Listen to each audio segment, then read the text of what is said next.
evening. Welcome to another episode of 758 Sports Talk. And as usual, so many activities over the weekend, so many things to cover. And true to form, we were able to, I think, cover most of what is going on in sports in St. Lucia. Obviously, not all of it. I would like to cover all, but I just don't think it's physically possible. But definitely a lot to get into. We saw the end of the inter-schools track and field tournament on Friday. We saw the end of that. We had some results in terms of the final placings finishing. We'll get to that a little bit later on. But that being said, in terms of track and field, we saw the national Carifta team be named. That team was named last week, early last week. And I definitely need to get into a little discourse on track and field and selection of teams and how we go about doing that and moving forward. I will say up until now I never received the actual press release, but this is something that has been expected with track and field in St. Lucia over the last couple of months. I had to go and dig in and find out who it was that was selected for the team. And once I found that out, I was able to put out that information earlier today on St. Lucia Sports Online. And of course, putting out that information on St. Lucia Sports Online brought some new information in terms of what's going on with the St. Lucia Carifta team. All right, so as we read during the sports news show, the team includes two female St. Lucian sprint sensations who have gone on to be the first in their respective ways. The first, obviously, you will speak of when you talk about female sprint sensations in St. Lucia right now, obviously, is Julian Alfred. She was, of course, the first St. Lucian to win gold at the Commonwealth Youth Games. So she'll be expected to repeat that feat. She will be one of the favorites in terms of that 100 meter at the Carifta level. And she will also be participating in the 4x100 meter relay team. I think if you really look at the composition of what our 4x100 meter relay team is, I think St. Lucia perhaps will have the best opportunity to medal in a Carifta 4x100 meter relay. I think this year may be the best opportunity we have to do that in terms of the composition, the makeup of that team. All right, so also part of the relay team, and one of the reasons I say this, is a sprint sensation, Michaela Hyacinth. Now, in 2015, Hyacinth became the first St. Lucian to make it to the semi-final of a world event, and we're talking about the World Youth Championship she participated in 2015. History was made in St. Lucia, and we saw some reports last year about the first time St. Lucia made it to a world event final in the sprint. But in actuality and in factuality, this is a picture of her right now. Michaela Hyacinth was the first ever to make it to the semi-final of a world event, and we're talking about a global event. So at that time, in 2015, she was amongst the fastest sprinters in the world at that age group in terms of youth from St. Lucia, from, to be specific, Lafayette Grosseté St. Lucia. This individual made it to the semi-final for the first time in our history. And she is the other individual selected to run the 100 meters at the Carifta Games. And obviously, she will be expected to feature in that 4x100 meter team. And so very much so looking forward to what happens at the Carifta Games. Will be held in the Bahamas. Also making the trip this year is, I think I need to get the name correct, is Dayette Dejerel, Zoe Dorville, Ruben Nichols, no surprise there, Lizzie Alexander, Nebia Mantrup, Liliana Sylvester, Asa Francis, Kimani Alphonse, Armani Modest, the 400 meter former St. Mary's College student and currently at Sir Arthur Lewis, I think done with Sir Arthur Lewis now, Shelton St. Rose, Tariq Xavier, and Jacques-Claude Ogi. So the Carifta Games will be held in Bahamas from the 31st to the 2nd of April 2018. Now we're looking at this picture on screen because I need to get to something very specific to Michaela Hyacinth.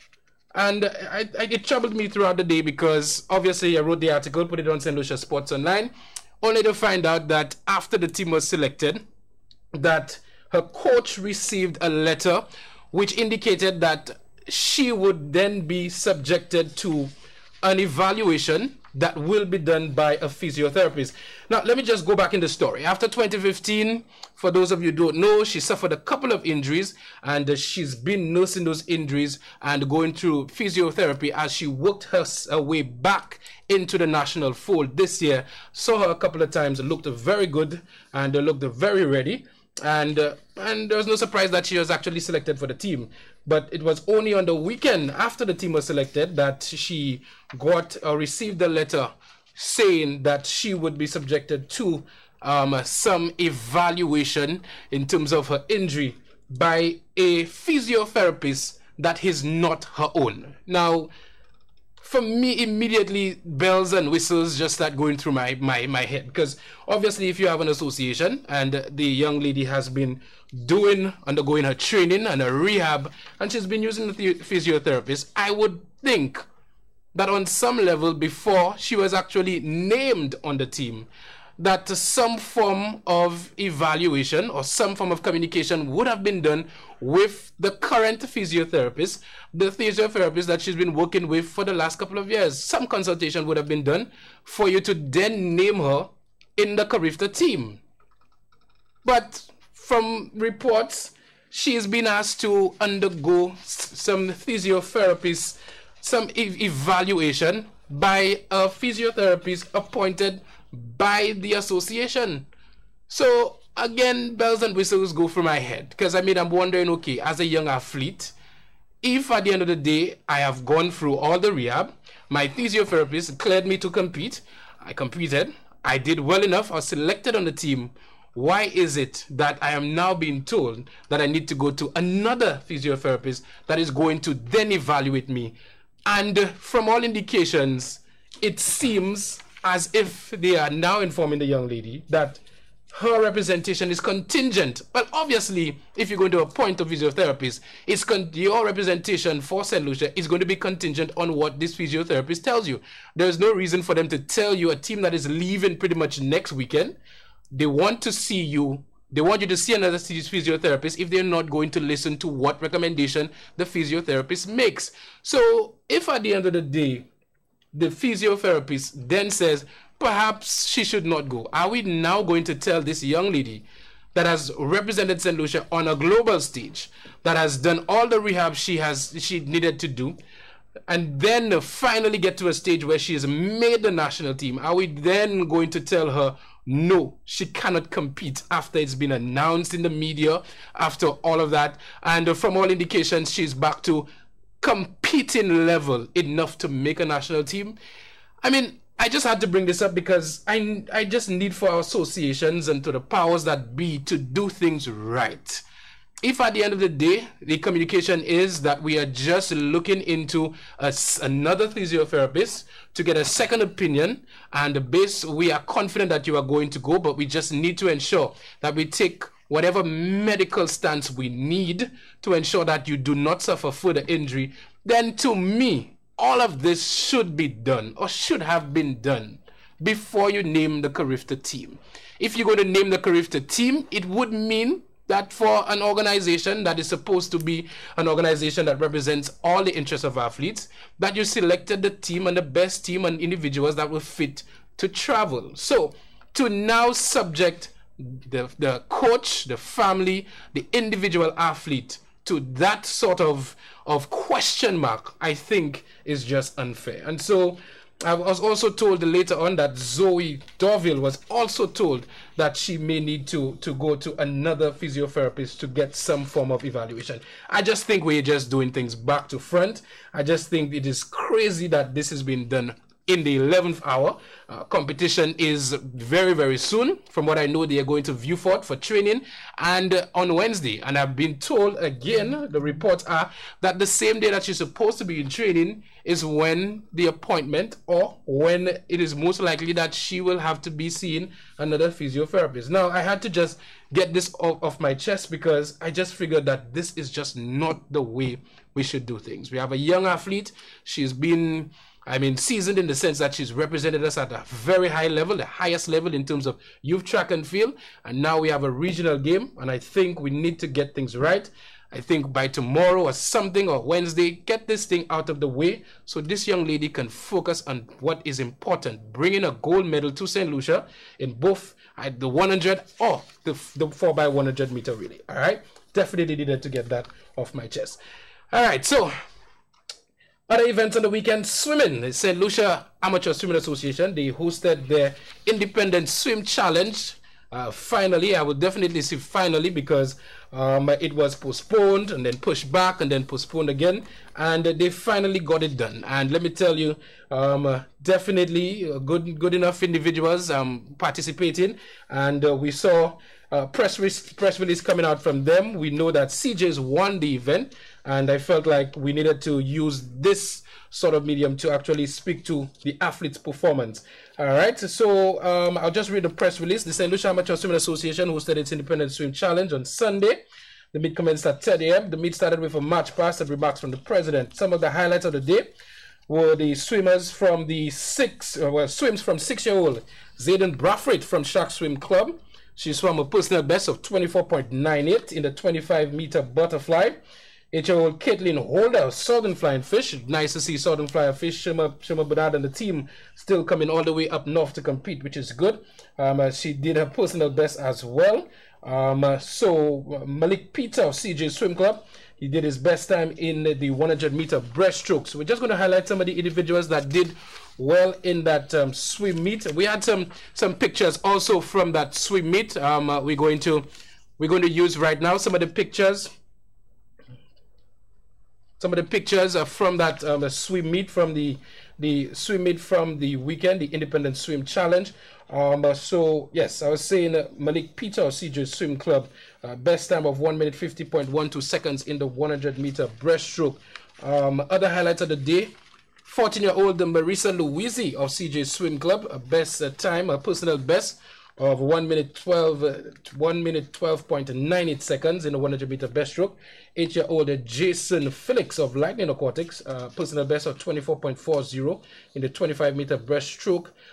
Isabel Esper from a Shark Swim Club, personal best time of 51.83 seconds in the 50-meter breaststrokes. We have some pictures for you guys, and that should be coming up very, very soon on your screen. Many swimmers from the Aranau Aquatics made their debut in the world of swimming competitively. So we had some new individuals coming into the swimming fraternity and competing for the first time. The Carifta swimmers took to the waters and swam hard. Some very hard. So we know the team was named recently. Naima Hazel, she swam a 1 minute 5.49 seconds in the 100-meter freestyle, breaking the only record set at the meet with 28.23 seconds in the 50-meter. So she set a new record at the meet. Nikisha Louisi swam her personal best in the 50-meter freestyle with a time of 29.73. DeAndre Blanchard, another one of the Carifta swimmers, also swam a personal best time of 1 minute 12 seconds in the 100-meter freestyle and 27.47 in the 50-meter freestyle. Jean Odlam Smith also swam a personal best of 55.29 seconds in the 100-meter freestyle. Their coach will be working very closely with the Carifta team. Now, at the culmination of the day, CJ Swim Club, as we said, was victorious. They won the 2018 Independent Swim Challenge with a combined score of 809 points. The second place overall team went to Shark Swim Club with 563 points. Third place was Lightning Aquatics with 354 points. Fourth place, RR Aquatics with 205 points. Southern Flying Fish, they then came in with 182 points. And the Sports Academy with 39 points. All right, so according to the press release, the St. Lucia Amateur Swimming Association is grateful for the assistance of the Ministry of Youth Development and Sports and other contributors to include Blue Waters and Windjammer Landings. The association is extremely grateful to the swimmers for their patience throughout the past month and looks forward to creating a forum for increased competitive swimming throughout 2018. All right, so that's a press release from SLASA, from the Independent Swim Challenge. All right, so another Carifta team is set. Naima Hazel and the likes, Nikisha Louise, Gian Odlum Smith, all participating in the championships on the weekend. So very nice ambience, nice atmosphere at the Aquatic Center. The competition was keenly contested, I must say. Some of the events, very close finishes. We saw some good podium finishes, and definitely everybody excited about at least getting that event off the grounds. I was able to speak to the owners of the Aquatic Center. They were also excited to get everything back on stream. Of course, we will continue to speak about the establishment of a 50-meter swimming pool in Beausejour. Well, MAX for Beausejour. We'll continue to speak to that, and hopefully we'll be able to move into that in short order to get actual training into what actually obtains on an international level. So hopefully the swimming fraternity can continue to look forward to that. All right, so that was swimming on the weekend. We also saw some other action on the weekend. The Northern Zone football competition. Let me get this swimming out of the way. A Northern Zone football competition was also played, also culminated this weekend, and we're seeing this year a difference in terms of how the Northern Zone will conduct their football competition. We're seeing that the CFC, the Castries Football Council, they will be undertaking and controlling and organizing some of the divisions. There's the under-17 division, and then there's the under-14 division and the likes, where the Grosley Football League will be responsible for that competition. Again, the matches got underway at the Grand Riviere playing field, and we had some action also at the Corinth playing field, and I was told that as far as Leclerc was able to get some youth football ongoing. I must say a lot of football is currently taking place in St. Lucia. We touched on track and field a while ago and the swimming, and in terms of looking down at my list of what else to discuss, there is some cricket in terms of West Indies, the under-19s cricket competition, and also Division 1. But the amount of football being played in St. Lucia is absolutely amazing. The amount, the vast, every single division. We saw veterans football being completed last month, and then we moved straight into the under-10s. There's under-10s, under-14s, under-17 football, and we know that currently the under-20 national team is in training as well. So when individuals speak about the investment in terms of financial investment of teams and competitions and that sort of thing, there's a large volume of football ongoing right now. So the Northern Zone football, I'm still waiting for some of the results from the games played, and straight away we'll see some Masha Passy pretty much on the hill there. Obviously we spoke at length about their contribution and their desire to continue to develop youth football, and that's individuals from the big players football team on the hill there, and participating in the competition. So you'll have teams from the north, which includes the Grosley Football League. We have New Generations, they are from the Barbono area. Also featured is the CFC, the Castries Football Council, and the Masha Football Council as well. And we've seen some pictures of the Northern United under-17 team. They played against Lancers. I think that game ended in 6-0. And the Northern United team, definitely the superior team. You've seen Dallin Snack, all individuals with a lot of experience at that age group already. Really good players. Jeremiah Justin won the Flows Challenge last year. Also captained the under-15 national team.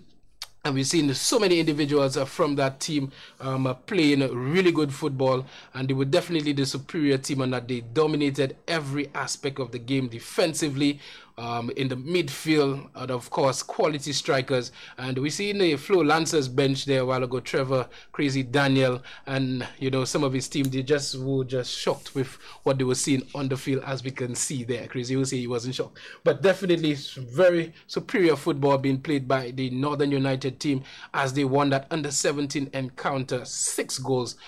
We're still waiting for the final information in terms of the goal scorers. But I could tell you Jeremiah Justin was on the score sheet. can't remember the rest, but yes, some very, very attractive football, skillful football played by the Northern United All-Stars team. We also saw on Sunday, we saw Northern United, they went down to Flames. We've seen a picture of Lyndon Cooper, the president of the St. Lucia Football Association, at the Grand Riviere playing field. And also we saw Shane Paul briefly, the president of the Grosley Football League, at the playing field. A number of parents were also out in support of the youngsters. A number of parents were out just, braving the heat, sitting down on the bush, some of them to just enjoy some of the football from the youngsters. And I was saying, B1FC, they defeated Northern United. I think that is in the under 14, I think, if I'm not mistaken. But again, waiting for the press release. We've seen the president of the Castries Football Council, that is Ursha Daniel, on our screen, arriving at the field for a day. And when I tell you a day of scorching heat, she has a red cap on. I must say, the red cap in her hand. And I had to take this picture. Pretty young baby just walking towards the field to taking some football, pointing at somebody she probably knows on the field, just coming in to taking the football. So you see young, the middle, not so young, coming in and enjoy football at the Grand Riviere playing field. Youth football playing there at the Grand Riviere playing field. So B1, they ended up winning that game. And then the second game was between, I think, Big Players. They played that second game, and Big Players ended up victorious in that division as well. Like I said, still waiting for an official press release from the Northern Zone, from the individuals responsible to actually read out the actual goal scorers, because I think on the first day there was something like 23 goals scored in that competition. I don't know how you're going to take it. As either we have very good strikers or we just do have defenders in that competition, so we may have to work on something. But some really good football being played in Corinth, in Leclerc, and also at the Grand Riviere playing field. All right, we also saw on the weekend the CFC. They continued their promotional football league, and one of the games played, we saw Valley Soccer Academy. They came up against, they played in one of the games, and they were able to draw level in that game. In fact, they led throughout most of that game. And I've been hearing in press releases, upset the Lancers. They play Valley Soccer Academy next, and that they may be trying to avoid an upset. But from what I've been seeing from Valley Soccer, I don't think it would be too surprising if they're able to beat any team in that Castries Football Council. It's a team of young players. Is a Daniel playing some good football. I think is, if I'm not correct, 16 or 17 years old, very young footballer, and playing big men on the playing field, and causing some havoc, scoring on the weekend as well. And so that is Flo Lancers there. They came up against, I think they played against Pioneers, FC Pioneers. Trevor Crazy Daniel and the guys playing against FC Pioneers, and the Flo Lancers, they came out victorious in that game. They were able to win 1-0. And so that competition will also continue this weekend. That competition is being held at the Grand Riviere playing field. Now, we've been hearing, I got a fixture from the Adventist Cricket League that they're going to be playing a match at 9:30 on Saturday. Don't know, is it Sunday, at the Grand Riviere playing field?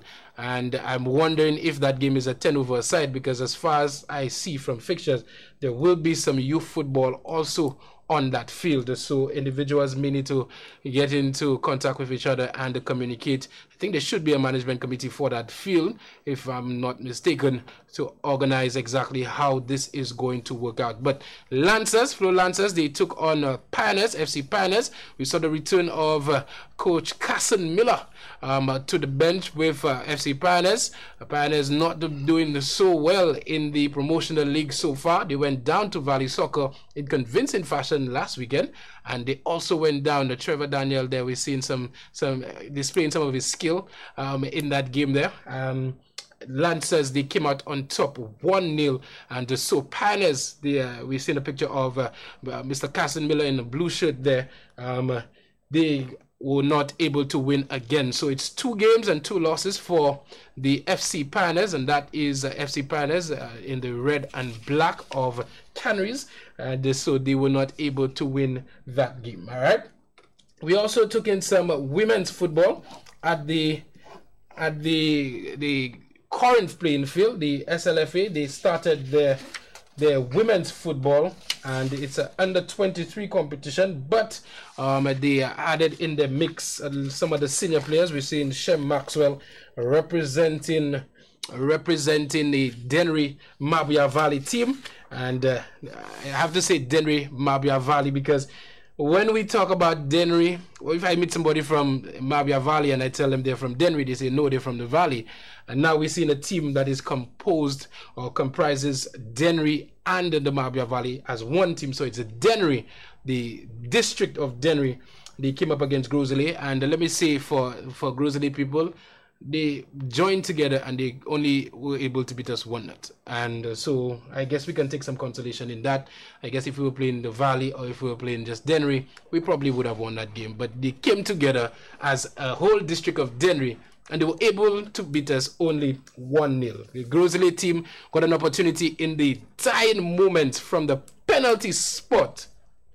Dying moments in this penalty spot, and they were unable to pretty much capitalize on that opportunity and score. Shem Maxwell making a save, and we know Shem Maxwell for exploits in netball. She's also the national netball coach for the under-16 team, and this is Shem Maxwell there. She saw me standing by the goal and decided to pose for a picture as usual.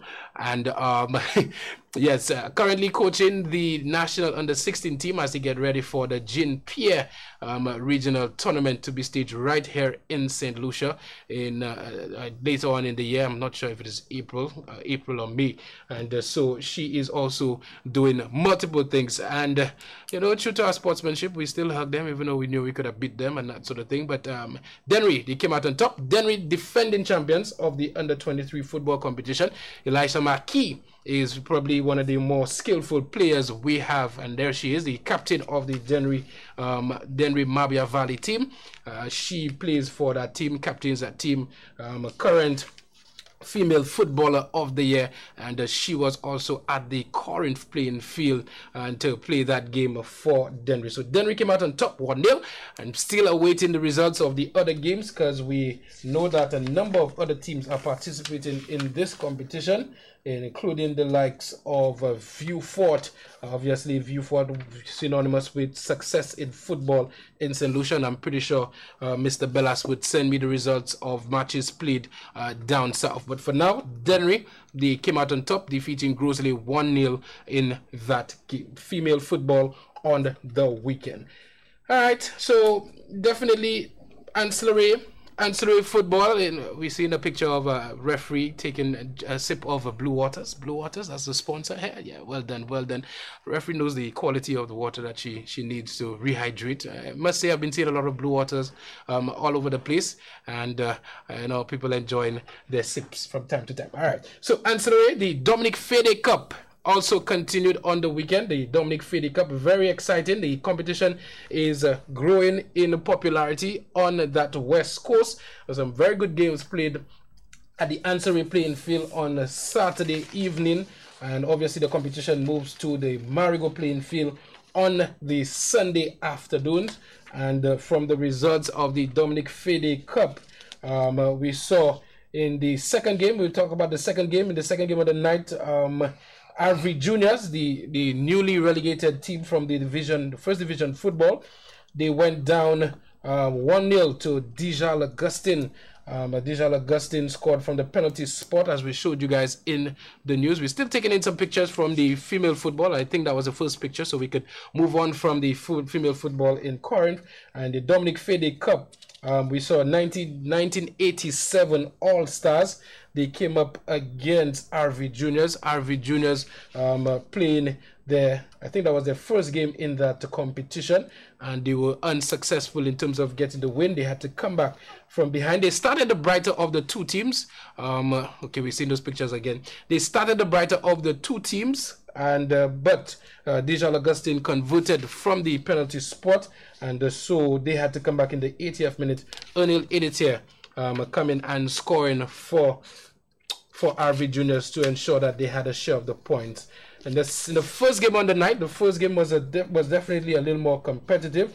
Young Stars from Ancillary. That is Gabriel from Young Stars, or Gabriel, captain the team. They defeated Lionheart, and they defeated Lionheart in convincing fashion. We saw on the score sheet Keon Lewis for the Stars. He registered a hat-trick with goals in the 34th, in the 83rd and 85th minute. So very well done. Jamal Gabriel got things going for the Stars in the 80th minute. So definitely congratulations to the Stars.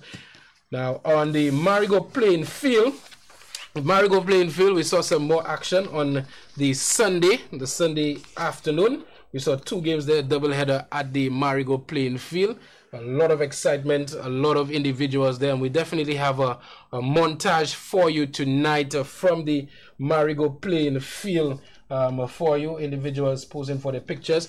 And I must say, in terms of the Dominic Fede Cup, it gives us an opportunity to speak to the different venues we have. And I've said this before, we spoke at length about the ambience at the Mabia Valley playing field. We spoke at length about the ambience at the Deriso playing field, at the Viewfort Philip Master Grounds, at the Soufre playing field. And right now we're seeing up north Ancillary and the Marigo playing field on the west coast pretty much getting their time to shine. And I've said it's very unique the way the setup is for these venues in terms of Ancillary. I spoke to pretty much having two sides of the field, and we've seen on the southern side individuals lined up, music playing from that area, people sitting down in front of the houses, and on the other side we've seen individuals sitting on top of houses, and the individuals just taking in the football from the main road and walking all around, individuals all walks of life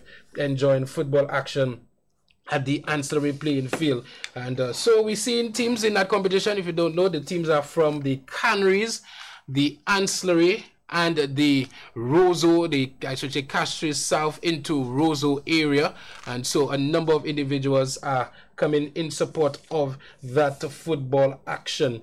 All right, so that was the Ancillary leg of things. And then Marigo playing field, Young Stars, not Young Stars. We saw on Sunday Millet United, they took on Marigo FC, and that match ended 1-1. In the match played at the Marigo playing field, Elisha Julian opened the scoring for Millet in the 35th minute. As a result, Millet enjoyed a 1-0 lead at halftime. In the second half, both teams created opportunities. However, in the 50th, Rafi R-A-F-I Henry found the back of the net for Marigo FC. This goal denied Millet the security of moving to the next round, as they had an impressive opening day victory. They defeated the first division club, Les. Right, and so we're seeing some individuals from the 1987 All-Stars team, some of the prominent players from that team, Dijal Augustine, Lawrence St. Croix. We're seeing Rickson Augustine also part of that team, and we see the Marlon Regis also playing in that squad. So individuals playing for that 1987 All-Stars team.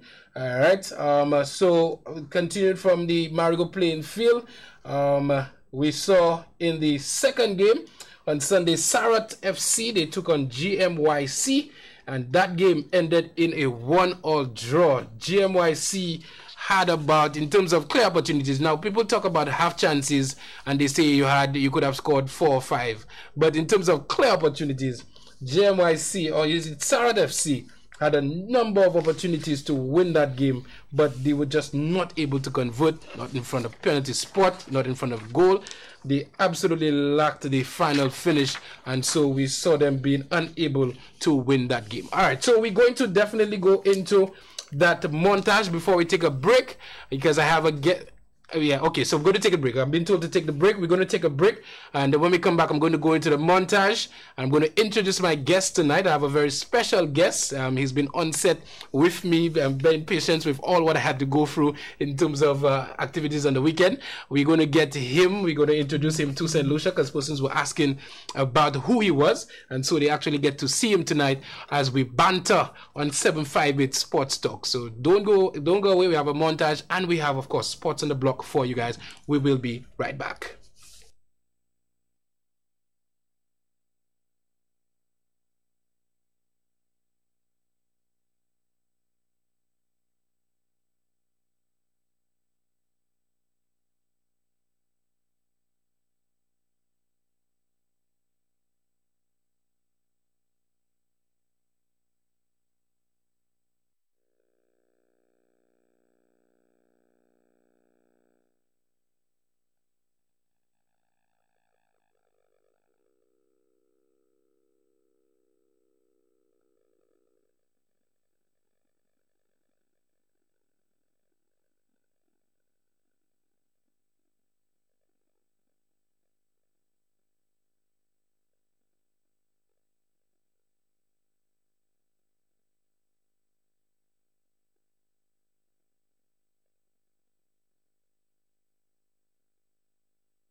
welcome back to 758 Sports Talk. And as you can see on your screen, I have my very good friend with me tonight. And let me tell you, I've grown to respect this young man tremendously, especially over the last last couple of months, I would say, for his work in terms of sports and sports radio. And I definitely allow him to introduce himself. I'm just going to tell you his name is Mr. Elijah Williams. Welcome to the set of 758 Sports Talk. How you doing? How you doing, man? Tell us about thank you very much. I'm pretty happy to be here. Pretty pleased to be here. I think you've invited me to your program many a times. Yes. But I tonight I had to find the time for me to make my debut on the program. Yeah, definitely. So, yeah. Definitely, you've done you've done radio. I mean, sports radio. In times back, and you're doing it right now. But just for the benefit of persons who do not know who Elijah Williams is and where that pretty much came from, just tell us a little bit more about yourself and your exploits in sports and over the years. Boy, where do I start?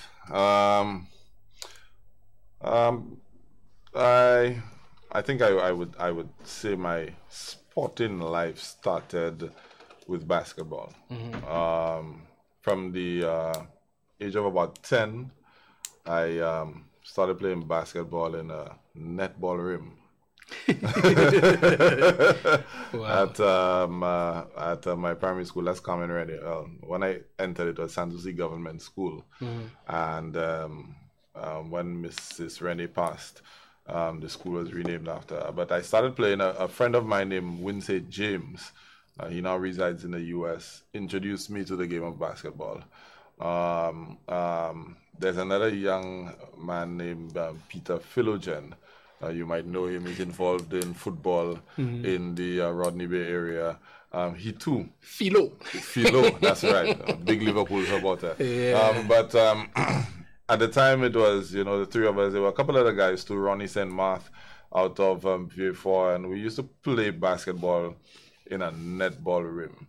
And then, funny enough, myself and Ronnie, we both ended up going to Castries Comprehensive together. So the two of us kind of carried on that, tradition. We found basketball in Castries Comprehensive, and we continued playing there. So probably by the age of 14 years old, I was spotted playing basketball in the gardens by Mr. Matthew Raphael, you know him as Fudge. Fudge. Yeah. He introduced me to Coach Jets, and that was my first team. At that time, there was, if you want to call it, a Titanic young trio of myself, my best friend, who's Roger Leon, he's a teacher at the St. Aloysius Boys Primary School, and Jeremiah Vitalis. Probably a lot of people in the basketball circus right now may not know of Jerry, but Jerry was one of the most outstanding basketballers St. Lucia had seen. He could absolutely jump out of the building. Very dynamic player. I could remember when Vince Carter won that slam dunk competition. 2 days after, Jeremiah came on the court and did every single one of Vince Carter's dunks in the Gardens. So he was a very dynamic player. So from the age of 14, I started playing club basketball with Coach Jets. I had not even played for Castries Comprehensive as yet. To be honest, I was more interested in, the proverbial sweat as opposed to, formal basketball. But eventually, Fudge got me, drilled, in the game, knowing the game from a standpoint of the rules, etc. And I eventually started playing for Castries Comprehensive. I was actually young enough to still play for juniors and seniors when I was in Form 5, because I left school at the tender age of 16 years. Wow. I was one of the youngest in my class. So that's when my basketball career pretty much started, and that's why I got, involved in sport. Whilst I was at Coach Jets, I had the privilege of meeting somebody who's very near and dear to me. His name is Julian Thomas. People know him as Disha.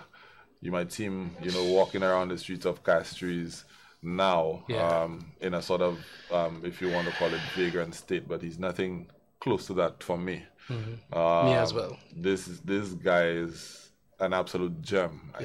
I still see him that way. When I meet him on the streets, I still hug him and, you know, give him whatever it is that I have available.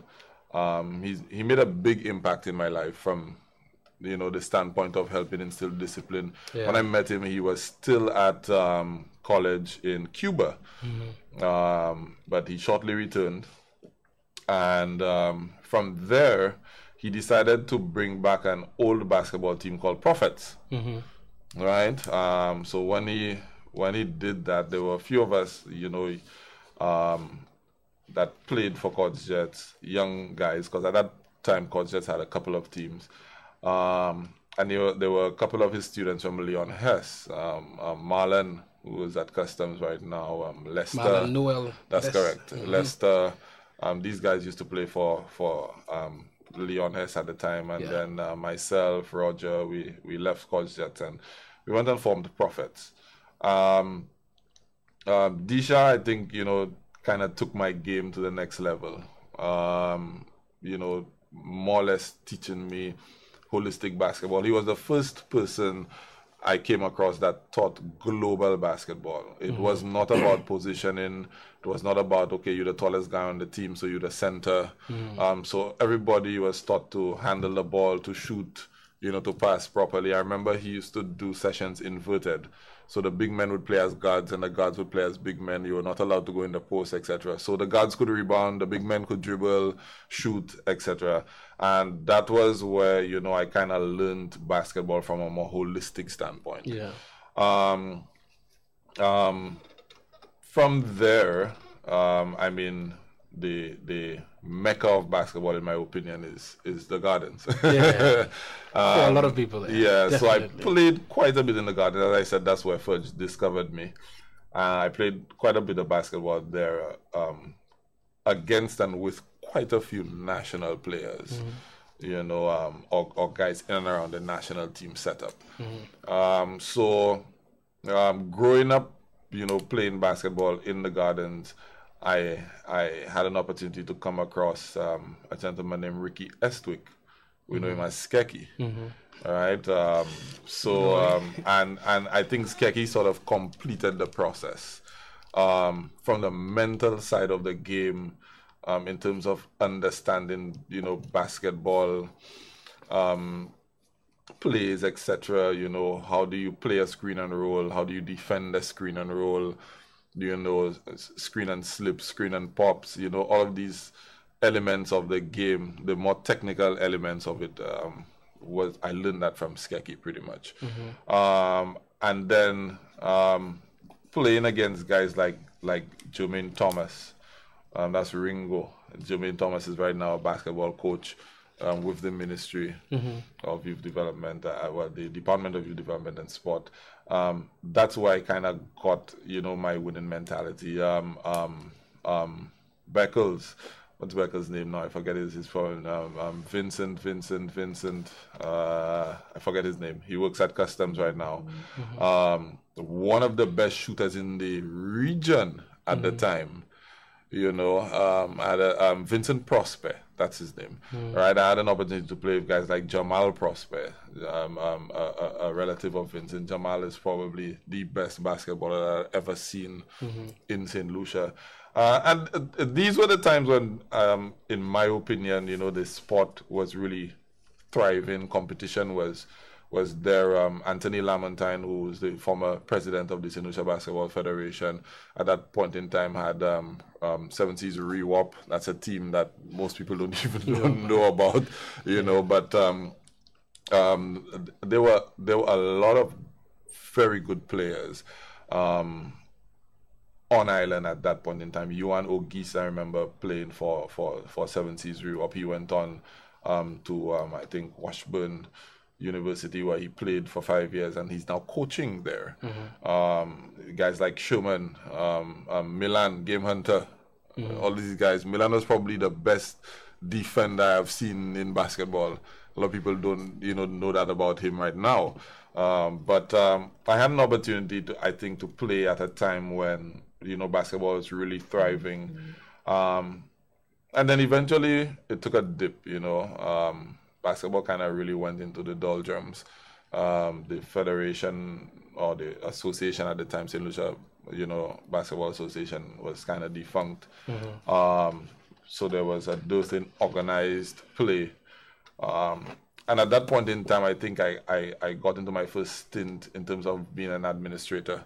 At the time, I worked at Bank of St. Lucia, and I can vividly remember myself, Jeremiah, Vitalis, Fudge, that's Matthew Raphael, a young lady named Karma James.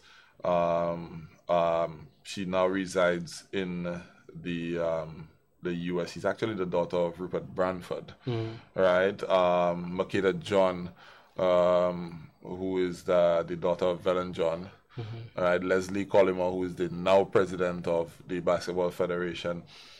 We had put together a little a group called, Ballers Basketball.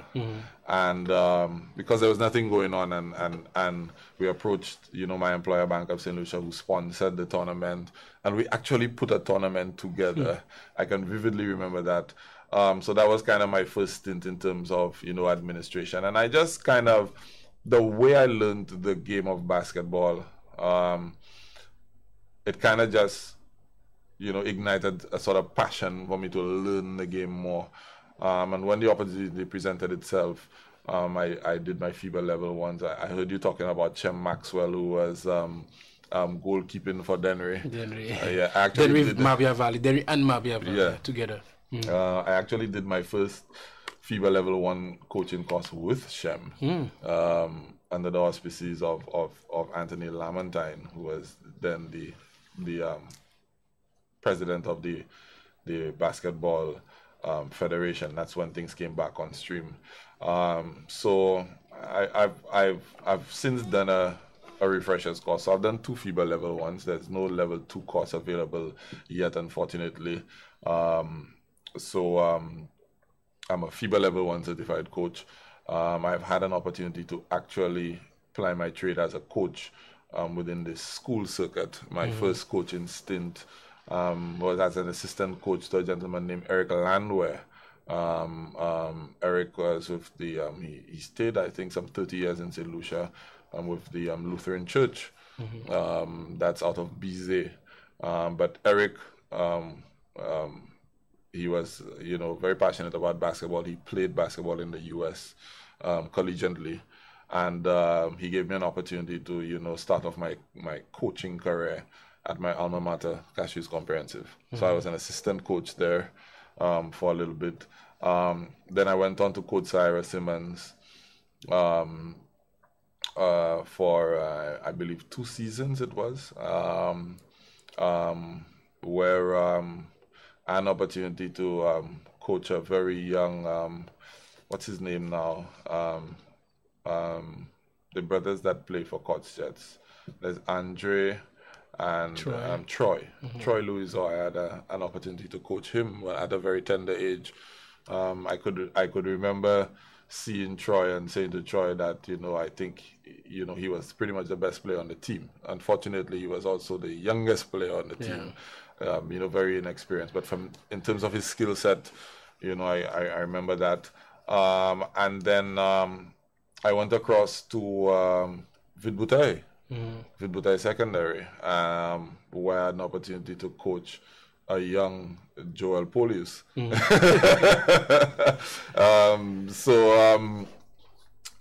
terms of, coaching, I've done that. From a standpoint of playing,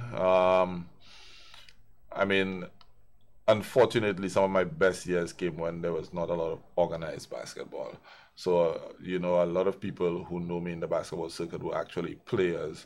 I won a couple of, street ball competitions already, famously when Vale used to have his 3x3 on the ramp. I won that tournament. That used to be really exciting. I won that tournament a few times with my Gardens teams, Roger, Buffer, Ringo. And from a club standpoint, actually the very first championship that Codsets won of the string of championships, I was actually a part of that Codsets team. I didn't play in the final, but I played the entire season up to the semi-finals. And I left Codsets. At that point in time, I went and I formed a club called the Gardens Athletic Club. And Skeki, who came to me one day and, he said, Eli, I was thinking, we can probably put a proposal forward to who was the then district rep, Richard Frederick, in terms of refurbishing the Gardens court. And I could remember sitting down, on the side of the court and plotting how we would get that done. And then I was the one, charged with actually putting the proposal together and brought it in to Mr. Frederick. And lo and behold, he found it a very interesting proposition. Then the footballers got involved.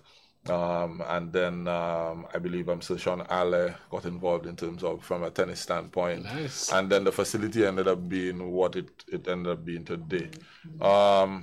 Gardens Athletic Club didn't last for too long though, because at that point in time I started, feeling a little frustrated. I felt like I was the only one, doing stuff. I had to pay the registration for the team myself and as with a lot of organized training, and it was like 2-3 guys.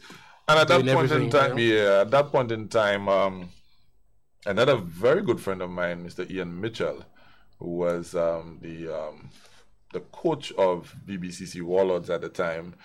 He said to me, Eli, I know you're frustrated. I know you're a guy, you like organization, etc. Why not join VBCC? So I went on to join the VBCC Warlords. I played for them, for 3 or 4 seasons. We got to the finals on several occasions, lost to Codsets. And then I got to the point where I stopped playing competitive basketball a couple of years ago, and I took up the presidency of VBCC. I did that for a year. It was in an interim role. But when the elections came back around, I just found myself a little too engrossed in, work. So I opted not to, go back up for elections. So from a standpoint of me playing, coaching, being an administrator, that has pretty much been what my journey has been. I played a little bit of football, and I'll say a little bit because I have my memories, I have my times. But football was never something that I took on very seriously. Basketball is always my number one sport. From my vantage point, though, I prefer to watch football any day. I think football is just suspense-filled, and it brings you that level of excitement. For a game that is pretty simple in terms of the rules, it's also a very tactical game, so I prefer to sit and watch a football game. I always tell people, if you see the last 5 minutes of a basketball game, you probably get the gist of the entire game. But football is different. A goal can score in the second minute of the game, and that's the only goal of the game. And then you have so many nearly opportunities that make you, sit at the edge of your seat, pretty much. But I always prefer to play basketball. I did the playing experience for me. Basketball is a lot more fulfilling. So I had my times. I played a little bit of football in Marsha. There was a team out of Rockall called Cot Lions. I think we made it to the semi-finals of the Marsha League on a couple of occasions. So I played a little bit of football in Marsha. I played in the Commercial Football League for Bank of St. Lucia. I think probably the highlight of my footballing career is we actually won a promotional league in South Castries.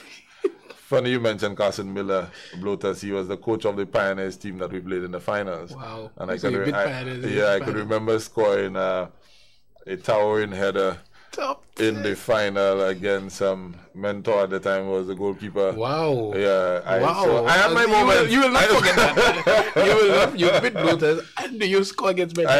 I had my little moments. I think if my memory serves me correctly, I was the top scorer for the team during that competition. Nice. We were coached by Anthony Jabatis, Mishak. Wow. Yeah. Wow. I mean, Bankers and Lucia, so we're going to have to get the best. At the time, he was Mabuya's coach. Yes. And, he was definitely, absolutely amazing. I need to get to the platform because I think the questions are interesting. The first question, is that the same Eli that works at Vibe? I told you people asking. With a Y. With a Y. I told you people asking. Somebody says, can you ask Eli? Can you please ask Elijah whether the Rumble will ever make a comeback on RCI Mr. Sports Show? So this is a good way to segue into what you've been doing in terms of sports radio. Let me say first and foremostly, from my personal standpoint, I mean, quite a few people, always give me accolades and say, I do a pretty good job in terms of, sports reporting and journalism. I don't think I've even, began to like break the crest of the potential that I have. Yeah. I have. Let me tell you. I can officially tell you, you have not. No, I haven't. I just because people don't understand the circumstances. Let me just, if I can go back to my RCI times. I worked at Radio Caribbean as a sales executive. Imagine. Right? And every morning when I came to work, I would listen to the Rumble. McNaughton McLean had a very big part to play in why I'm there right now. Right? The king of sports. Yes. Right? Mac had a very big part to play. For about 2 years, I kid you not, on a daily basis, I would come in on a morning after listening to Mac on the Rumble, and I would bring points across to him. We would, debate on certain points. And Mac would say to me, Eli, yes, come on to the program, yes, you can do it, and